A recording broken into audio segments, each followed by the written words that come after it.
네, 드림스탁 나우 시간으로 넘어오셨습니다. 이 시간 함께 하실 분은 하이투자증권 이화진 과장입니다. 과장님 안녕하세요. 안녕하세요.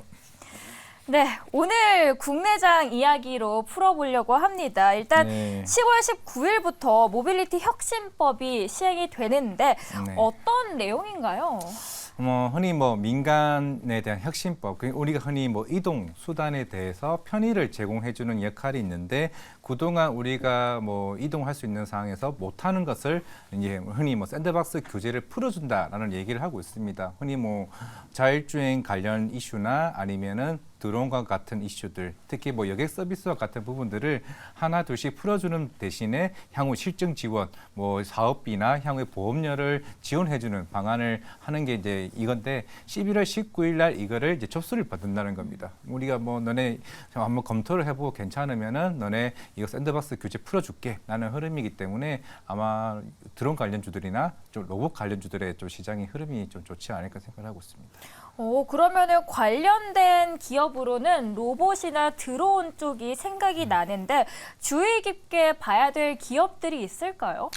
대표적으로는 물론 그동안 로봇 관련주들이 협동 로봇이 많이 움직이긴 했습니다만은 대표적으로는 로보티즈, 실제로 저기 서울 마곡동 쪽에 있는 본사가 있고 실제로 그동안 그 마곡동에서 그 테스트를 계속 꾸준히 해왔습니다. 이게 실제로 실외 자율 이동 로봇을 보도에 허용하는 거는 11월 17일 날 이 허용이 됩니다. 이 결국에는 보도에서 우리 흔히 말하는 야쿠르트 아줌마 그 있잖아요, 기계 이동 로봇, 이동 로봇은 아니지만 이동 그거와 비슷한 로봇이 실제로 보도에 허용할 수 있는 기간이 그날 11월 17일에 되는 건데 일단은 올해 상반기 때부터 정책적인 모멘텀이 이슈가 되어 왔었고 이게 하나 둘씩 특히 마곡동 쪽에서 배달의 민족이나 이런 그 서비스와 함께 연계를 해서 실제로 배달을 할 수 있게. 우리나라는 이제 공공기관에서는 이미 사용을 하고는 있습니다. 근데 그거는 실내 자율주행 로봇이긴 한데 층간 이동이나 이런 부분 공공기관에서 우리가 이 로봇에게 내 서류 좀 가져다 줘. 이게 이대리한테 가져다 줘 하면 그 로봇에게 서류를 주면은 그걸 갖다 주는 서비스를 하고 있습니다. 실제로 공공기관에서 하고 있고 우리나라에서는 호텔이나 병원에서 로봇이 직접 엘리베이터를 누르고 실제로 층수까지 눌러가지고 그 호실까지 가서 수건이나 물병을 가져다주는 서비스를 지금 하고 있는. 사용해 보셨어요? 탐방 가서 확인을 해봤습니다. 우리나라에는 저 워크힐 호텔이나 강서 쪽의 메리어트 호텔 쪽에는 이미 서비스를 시행을 하고 있습니다. 그러면 그 안에서 어떤 기업 유망하다고 보세요? 저는 일단 근데 사실 이게 정치적인 모멘텀으로 주가는 오를 수는 있는데 아직까지는 실적으로 견인하기는 좀 쉽지는 않아요. 실제로 제가 이 회사를 작년 11월쯤에 간 걸로 기억을 하고 있는데 실제로 중국은 1,000개가 넘는 로봇 회사들이 실제로 호텔이나 병원에서 빠르게 규제가 완화돼서 사용을 하고 있고 우리나라는 어떻게 보면 이제 그걸 열어주기 시작을 했던 부분이 있기 때문에 대표적으로 우리나라는 이제 로보티즈가 좀 주된 기업이 될 것으로 보이고 있고 드론 관련주들은 물론 로봇 드론 배송도 하기는 하겠지만은 그게 시간은 2025, 26 이좀 뒤에 있는 상황이고 일단은 먼저 배송 로봇이 먼저 움직일 것으로 보이고 있기 때문에 본격적으로 이제 중국에 있는 갑자기 이름이 생각이 안 나는데 기스 로보틱스인가 그 회사와 아마존에 있는 로봇이랑 좀 본격적으로 경쟁을 이제 해야 되지 않을까 생각을 하고 있습니다. 그럼 두산 로보틱스 보고 계시고 이 외에도 실외 자율 이동 로봇 관련해서 보시는 기업 있으시지 않으세요?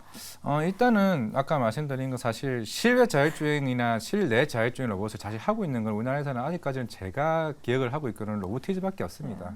물론 실적은 로보티즈는 그게 매출 비중이 한 80%는 다이나믹 셀이라서 이제 부품 쪽으로만 비중이 나와 있고 근데 어차피 예산은 우리나라 로봇들은 100억, 200억밖에 매출을 안 벌기 때문에 이 비중은 크게 바뀔 것으로 보이고 있습니다. 아까 얘기했던 일개미와 직개미가 있는데 일개미는 밖에서 행동하는 로봇, 그러니까 실외 자율 이동 로봇이고 이게 다음 주쯤에 굉장히 중요한 이슈로 움직일 거고 실내 자율주행 로봇은 아까 금방 말씀드린 호텔과 병원에서 실제 공공기관에서 실제 돈을 벌고 있는 이 로봇은 어느 정도 규제가 많이 완화가 됐고 시장에서는 실외에도 움직일 수 있어. 그러면 이것도 배달의 민족이나 아니면 쿠팡 이츠나 로봇을 실제로 시행할 수 있는 로봇으로 좀 보이고 있습니다.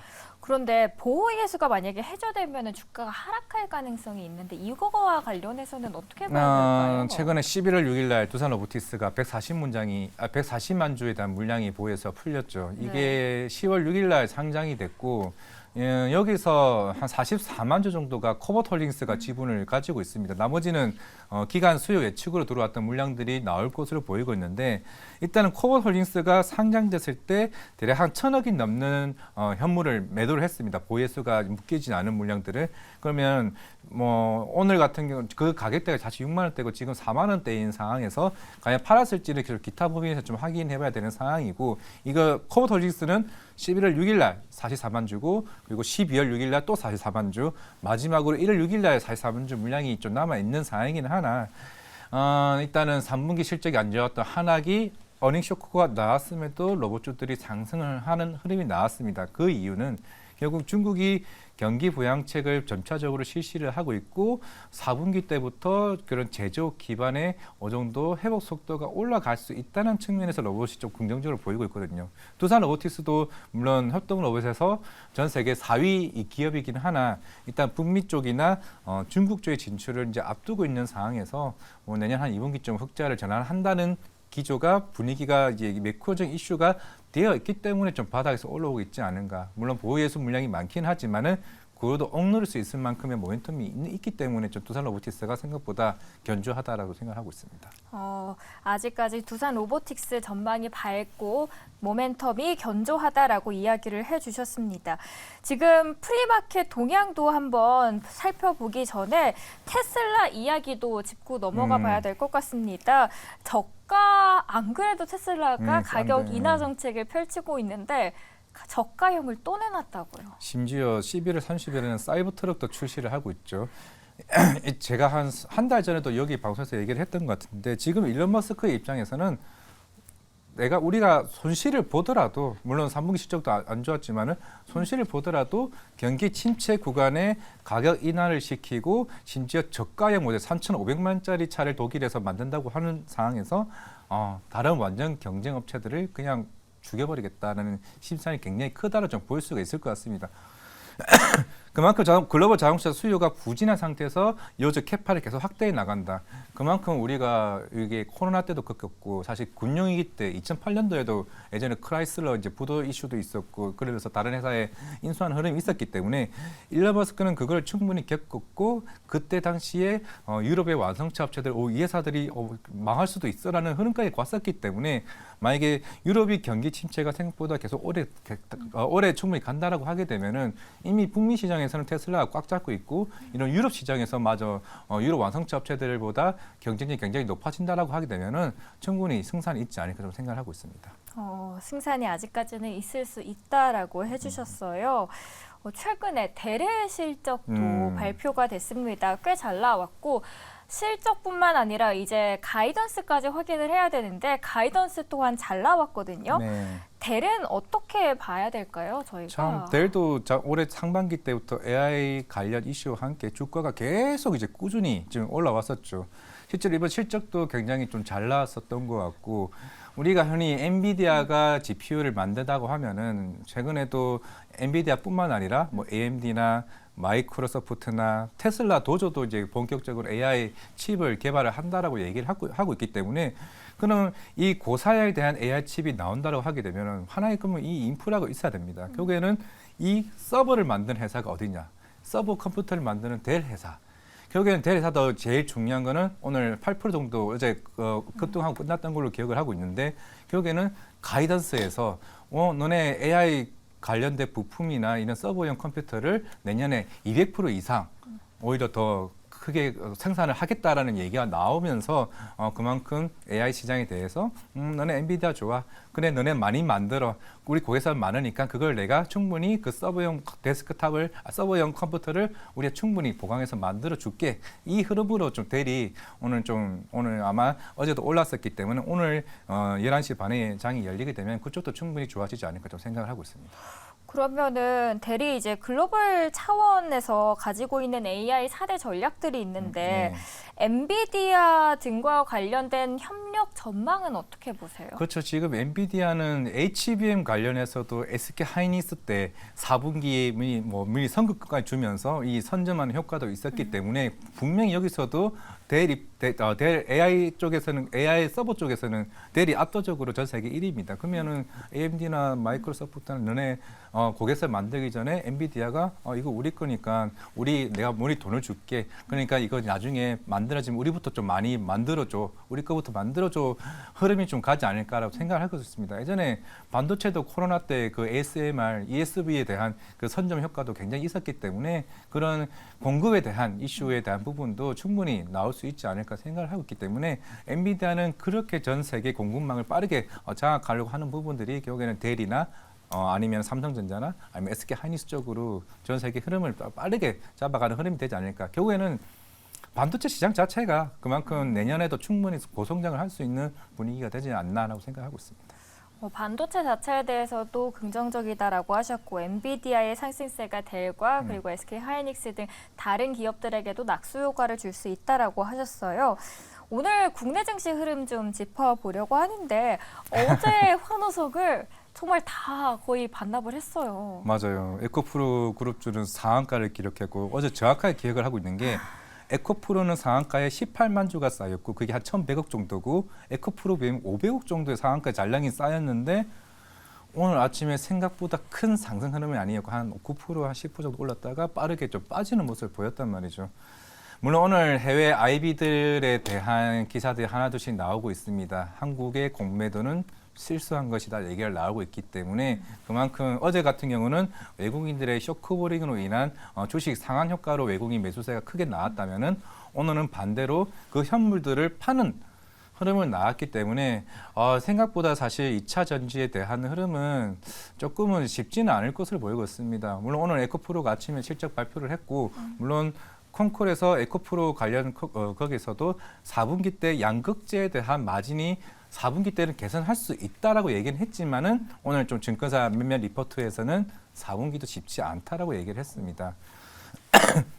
그만큼 일론 머스크가 이거는 글로벌 전기차에 대한 수요가 생각보다 쉽지 않다라고 업황 좋지를 않다라고 얘기를 했기 때문에 이게 내년까지도 갈 수 있는지 여부도 좀 중요하다라고 생각한다면은 물론 이제 지금 오늘 이제 에코프로 머티리얼즈 그 나왔잖아요. 네, 그 나왔죠. 공모 청약 기간 수요 예측도 나왔던 만큼 17대 1입니다.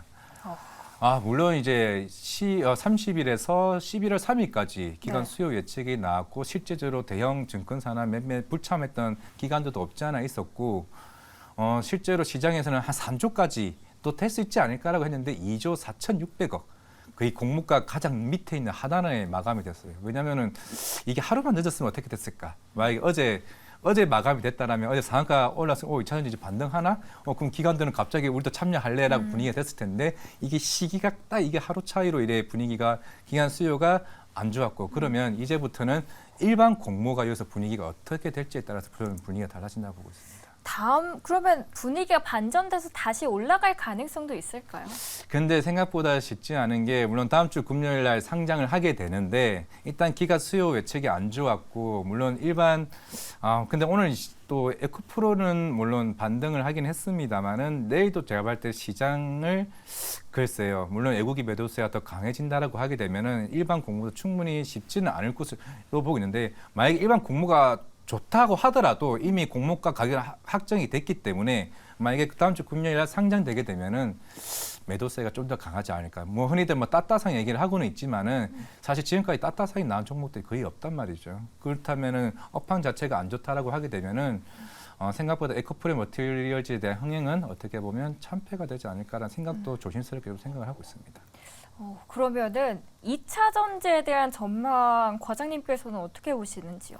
전 생각보다 안 좋을 수는 있다라고 생각을 하고 있고 물론 오늘도 리튬 가격이 계속 빠지고 있고 전기차 수요 안 좋아지고 있고 물론 최근에 LG 에너지 솔루션 대표도 계속 향후에 좀 충분히 성장할 가치도 있다라고 얘기는 했지만은 결국에는 물론 지금 만약에 전기차 시장이 성장을 하더라도 생각보다 중국 CATL에 대한 점유율이 굉장히 많이 올라오고 있습니다. 많이 올라갔더라고요. 중국 내뿐만 아니라 해외 쪽의 시장이 굉장히 커지고 있단 말이죠. 그러면 여기서 과연 물론 에코프로 머티리얼즈 자체가 이게 전구체 만드는 회사거든요. 하이엔드 전구체 만드는 회사인데 매출 비중이 에코프로 비해 80%가 넘습니다.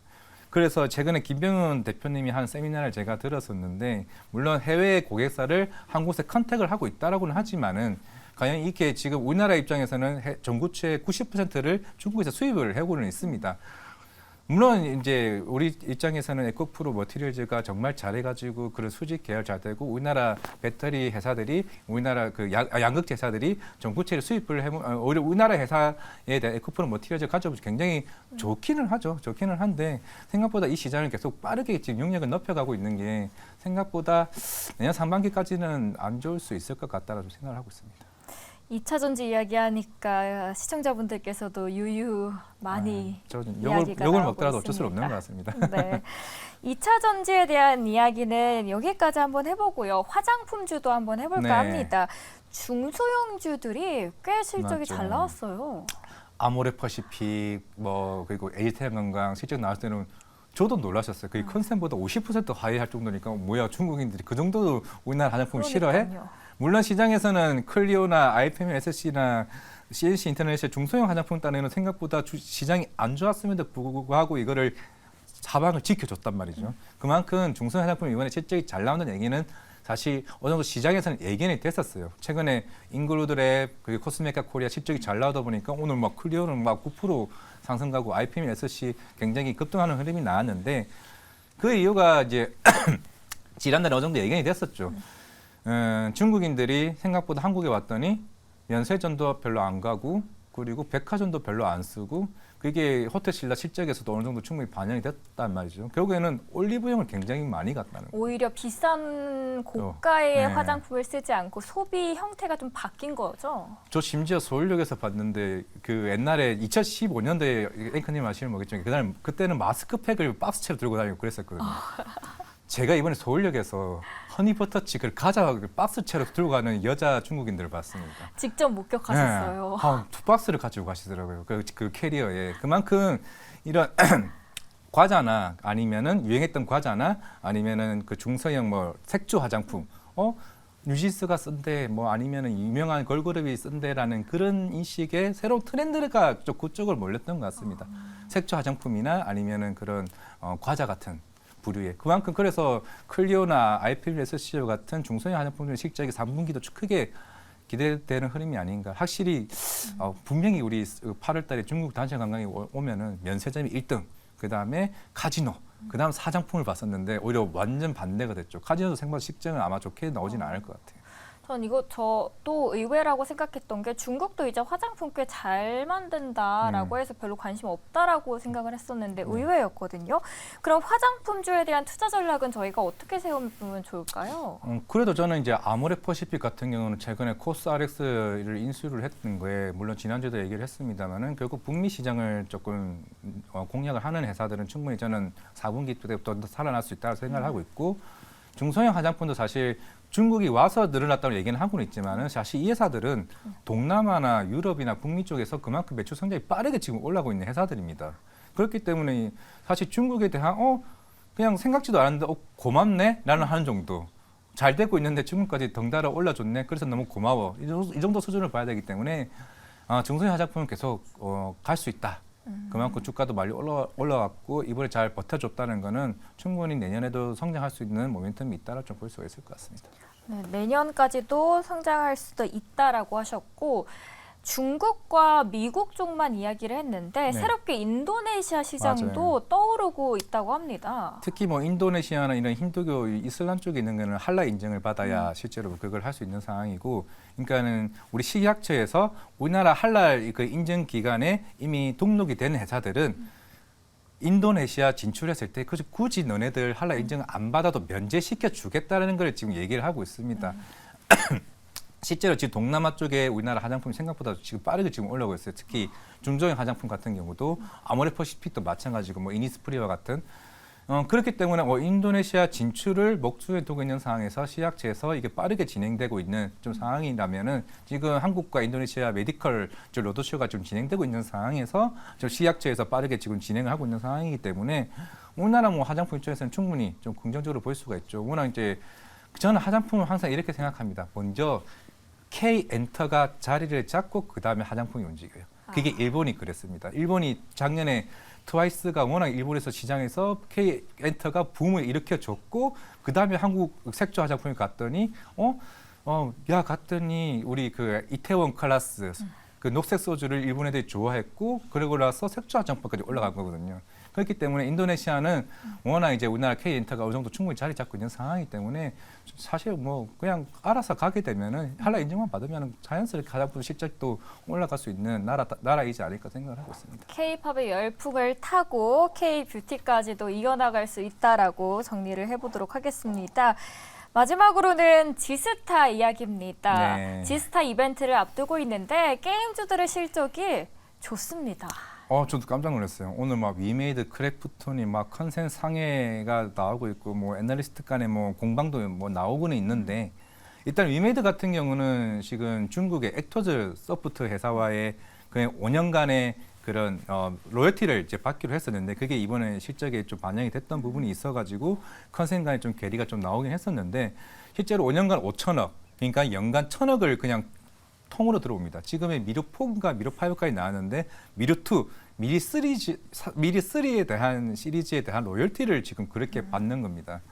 그만큼 올해 게임주에 대한 사실 재미도 없었던 상황에서 특히 위메이드 같은 경우는 뭐 액터즈 소프트 그동안 또 나이트 크루 같은 경우도 지금 글로벌 P2E 사업을 준비 중에 있는 상황에다가 특히 지스타에서는 그 레전드 오브 이제 이미르가 지금 본격적으로 출시할 것으로 보이고 있는 상황에서 생각보다 저는 이제 물론 위미스 가입도 꾸준히 지금 올라온 상황에서 1,700억대에서 한 1,700원대까지 올라온 상황에서 생각보다 그전은 항상 콘솔 쪽의 시장을 좀 관심을 뒀었는데 위메이드가 충분히 시장의 분위기를 바꿀 수 있는 흐름까지 가지는 않았나.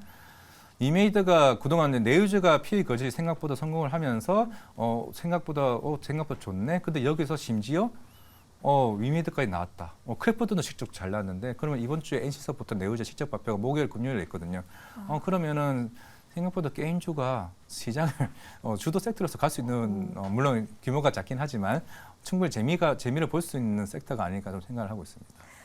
저는 게임하면은 좀 어려운 것 같아요. 신작이 나오면 언제 투자를 해야 될지 들어가야 될지 이게 항상 어려웠거든요. 신작이 발표되기 전에 들어가야 되는지, 전에 들어가야죠. 신작이 발표되고 나서 들어가야 되는지. 근데 항상 그동안 펄어비스, NC소프트, 뭐 블레이드 앤 솔 2나 아니면은 검은 사막 모바일 작년에 주가가 엄청나게 안 좋았던 이유도 신작 기대가 주가는 다 올랐는데 물론 그 기대감이 뭐 몇만 장이 팔리네 매출 순위 얼마에 드느냐에 이거였는데 신작 발표를 했더니 일주일 안에 이게 답이 안 나왔어. 뭐 10위 안에 못 들거나 100만 장도 못 팔았거나 이래 버리면 그 주가는 생각보다 완전 거의 상상을 초월할 정도로 빠지게 됩니다. 그렇기 때문에 게임주를 선택할 때는 기대감에 좀 사시는 게 맞고 물론 생각보다 매출이 잘 나고 이 정도로 호응이 좋다고 하는 거는 이제 그 이유에 대한 실제 이 게임 회사에 대한 이미지 메이킹이 굉장히 브랜드화되는 게 정말 중요하다고 생각하고 있기 때문에 그렇게 좀 접근하는 게 중요하지 않을까 생각하고 있습니다. 그럼 게임주 안에서는 가장 유망해 보시는 기업 있으세요?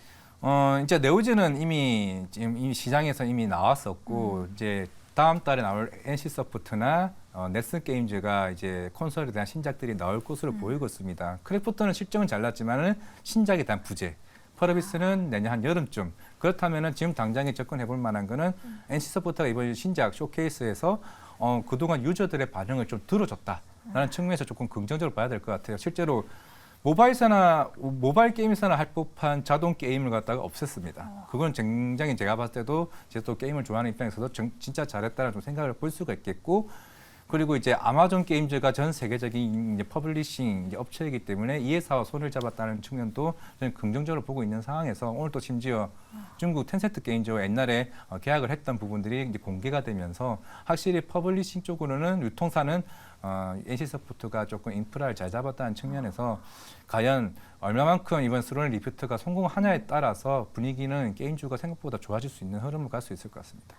네, 우리 게임주까지 전반적인 시장 이야기 정말 많이 들었습니다. 드림스탁나우 이 시간 함께해 주신 분은 이화진 과장님입니다. 이만 보내드리도록 할게요. 잘 들었습니다. 네, 감사합니다.